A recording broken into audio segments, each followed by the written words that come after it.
God's plan is always the best. Sometimes the process is painful and hard, but don't forget that when God is silent, He's doing good for you. Find hope, and until you actually find, as Bobby was saying, the value of who you are, that you are valuable, that you are here for a greater purpose. That was what was life-changing for me. Rich or poor, sick or healthy, if you know who you are in Jesus because He loves you and that God has a plan for your life, arms and legs, I mean, it's going to give me arthritis later on anyway. I just want you to know that in life, we look for things. But the one thing that we must find is hope. And some of us waste our entire life looking in the wrong places. And for those of you who do not know me, I just want you to know that when I was a kid, I was wishing that God would give me arms and legs. He didn't give me arms and legs, but He healed my heart and He gave me heaven in my heart. And I just love the idea of hope. Real hope. Now, hope, you might think, is, well, just a coping mechanism for you, Nick.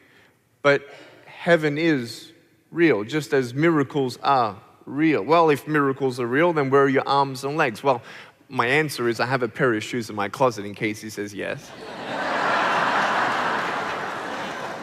Because I've seen 12 miracles. I can look you without flinching in the eyes and saying, I've seen blind people seeing, deaf people hearing, lame people walking. I've seen crooked backs come straight, skin diseases fall off bodies. But yet I remember when I was a kid, when I was 6 years old, watching how the last days of my 27-year-old first cousin died of bowel cancer.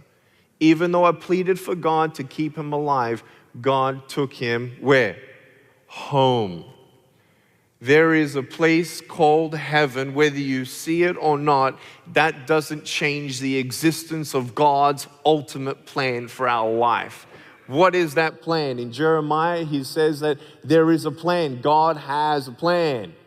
Sometimes we're like, can I suggest a plan B? That's what I was doing, because heaven didn't seem real to me at times because I didn't see it. Some people think I only have 1 foot just because they see only 1 foot, but I have a little second one right here, and it's always there. God's presence is always there. If you call upon the name of the Lord, you shall be saved and healed and redeemed. I don't know if God's going to give me arms, legs in this lifetime, but I'll tell you just one quick story of why I have joy in my life. Thank God for my parents, first of all, and my family for loving me through that. But 8 years ago, I was here in this area speaking at a church, and a little boy with no arms, no legs was in the crowd. The father held him up, 19-month-old little Daniel Martinez, no arms, no legs, little foot just like me. And I'm like, wow, that's so cool. We're going to wrestle later on. I got the father to bring him up on stage, and everyone was looking at him, and people were crying. I looked at him. He's looking up at me with his big brown eyes and a big smile. And when I looked at him, I remembered when I was at school, when I was getting teased, when I was getting bullied, when I felt alone, when I was broken, when I was depressed, to the point of an attempted suicide at age 10. I tried to drown myself in our family bathtub because I felt alone. I felt worthless, and I felt life was pointless. If there is no point to my suffering, then if God's not going to relieve my suffering, then I'll do it myself. But by the grace of God, I did not go through with that because of the love of my parents. But I thought one way of really seeing a miracle would be if God would send a limbless man to my school and talk to all these kids about bullying. That would have changed my life. That would be classed in my eyes as a miracle. Well, when you don't get a miracle, you can still be a miracle of God for someone else. It's that 15-foot radius around you, the people you come into contact with. People notice my smile. People notice when I look them in their eyes, they're like, what's a guy without arms and legs smiling about? Well, I love God, and He has set me free. The only cure to death is resurrection, and because I believe I'm living forever and ever and ever, not that just heaven is real, but Jesus is real to me now. He carries me when I cannot walk. And if God can use a man without arms and legs to be His hands and feet, then God can use you too.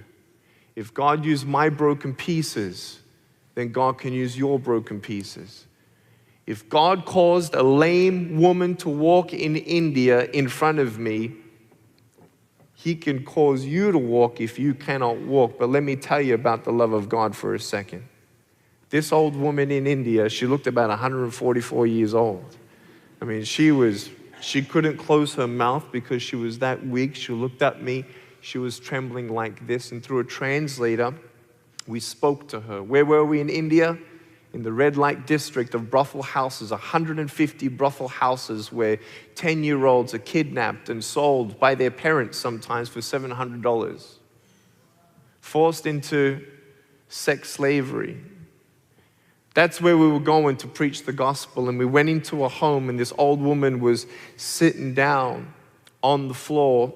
Her sister walks in and says, stop talking about your God. Stop talking about Jesus.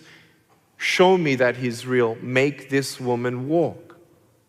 She said, I don't want to hear about your God. Let me see it. So I sort of took a step back, and I'm like, okay, God, you know that she's putting you on the spot here, not me, right? You know that you're not putting me on the spot. She's putting you on the spot. I just want you to get that here.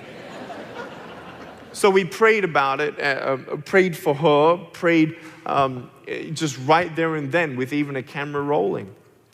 And the first time she tried to get up, she couldn't get up. She was trying to stretch her legs out. She hadn't walked for 4 years. She's never left that front door for 4 years. They carry her to the restroom. Her sister was saying that she was dying. Now, we prayed again. She got up all by herself. She started jumping up and down. It was a miracle.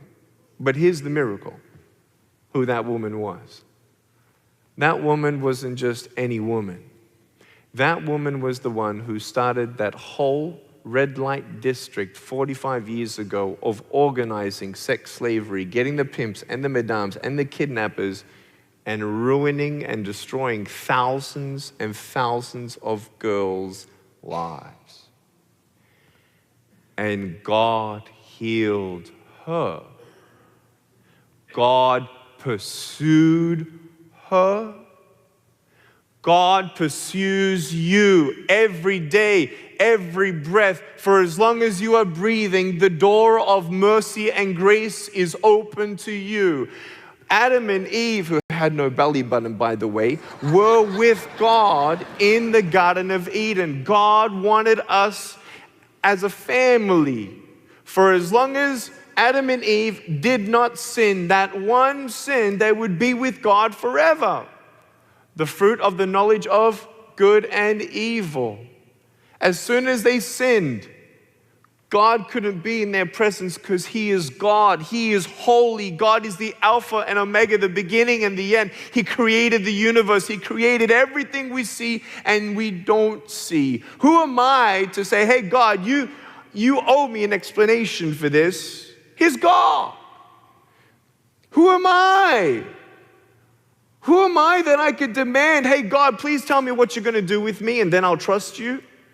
It's as foolish as me having a broken house and the best carpenter knocks on my door and I don't let him in because I want him to explain what he's about to do to fix me up.